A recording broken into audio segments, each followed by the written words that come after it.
जय जगन्नाथ नमस्कार welcome to RB teacher support मु राधा सार आपण मानक सामने नुआ टॉपिक नुआ वीडियो आपण माने जानचंती school and mass education department 15/5/2025 रो चिठी अनुसार आज लेवल 5 टीचर एसोसिएशन को आलोचना पाई डाकिथिले। आज आलोचना school and mass education department conference hall रे कमिशनर आलोचना करियो बोली स्थिर करा जायतिला। सेही अनुसार आज मध्य लेवल 5 टीचर एसोसिएशन सहित आलोचना करा जायछि।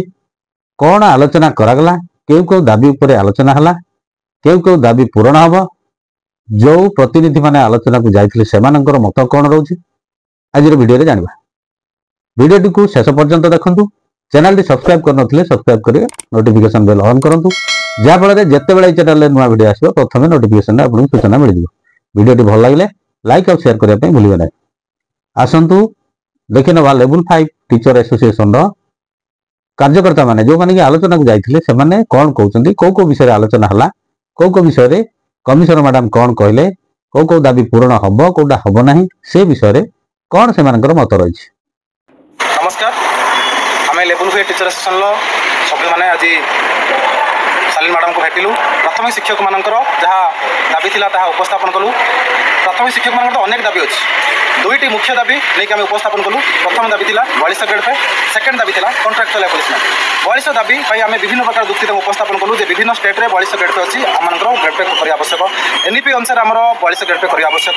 हेल्थ वर्कर मानकर आपनकर 7 इयर्स परे से मानकर 42 ग्रेड पे करछन्ती ताको आपण हमकर करिया आवश्यक। ता सहित पीट मानकर हमर 28 ग्रेड पे करछन्ती जदि 42 न होची प्राथमिक शिक्षा मानकर 28 ग्रेड पे कर कारण पीट मानकर आम सहित थिले 28 से मानकर 22 थिले से मानको जो 14/5/2008 मसिया ठारो से मानकर ग्रेड पे को 28 कराइछ। तणु से मानको मध्य जेमिति कराइछ 28 हमर मध्य ग्रेड पे जदि 42 न होची 28 करा जाऊ। मैडम एक कथा संतुष्ट हले एवं से कहिसंती विचार विमर्श चालीछि आमे एक कथा सरकार को जणैबु। द्वितीय दाबी थिला जे हमर होची कॉन्ट्रैक्चुअल एबोलिशमेंट जो हमर जो 6 वर्ष आमे जो खटुचु टिकारे सेटा हाई स्कूल मानकर उठी जाइछि किंतु हमर उठिया पई दाबी उपस्थापन कलु। सरकार एक कथा सुनिया पई कहलु मैडम कहले ठीक अछि हमर जो 6 वर्ष को आमे उठै दबा सेटा सरकार को आमे जणैबु। 6 वर्ष उठिया सहित 6 वर्ष 6टा नेशनल इंक्रीमेंट दबा पई उपस्थापन करछु। से कहले 6 वर्ष ता जो मूल चाकरी रे गणना करा दिबो मूल चाकरी रे गणना करा दिबो तबे आपण मानु उपकार पाइबे। तने ए कथा दुईटा को जदि सरकार को न सुनंती मैडम जदि ताको माध्यम न समाधान न करंती बा मोहन सरकार जदि एक कथा न सुनंती आमे आसंता मौसम अधिवेशन रे राजरास्ता गुलिया पई बाध्य हो। एति कहि मोर कथा रखुछि। जय हिंद। आशा कर वीडियो टी आपण मानन पई इन्फॉर्मेटिव हेतिबो। चैनल टी सब्सक्राइब करनथिले सब्सक्राइब कर नोटिफिकेशन बेल ऑन करंतु जा फल रे जत्ते बेले चैनल रे अपडेट वीडियो आसीबो प्रथमे नोटिफिकेशन ने आपन को सूचना मिल जिवो। वीडियो टी भल लागथिले लाइक और शेयर करिया पई भूलिबे नै। कमेंट्स रे निजर वैल्यूएबल मतामत दवा पई मध्ये भूलिबे नै। परवर्ती वीडियो पर्यंत रहउछि। नमस्कार। वंदे उत्कल जमानी।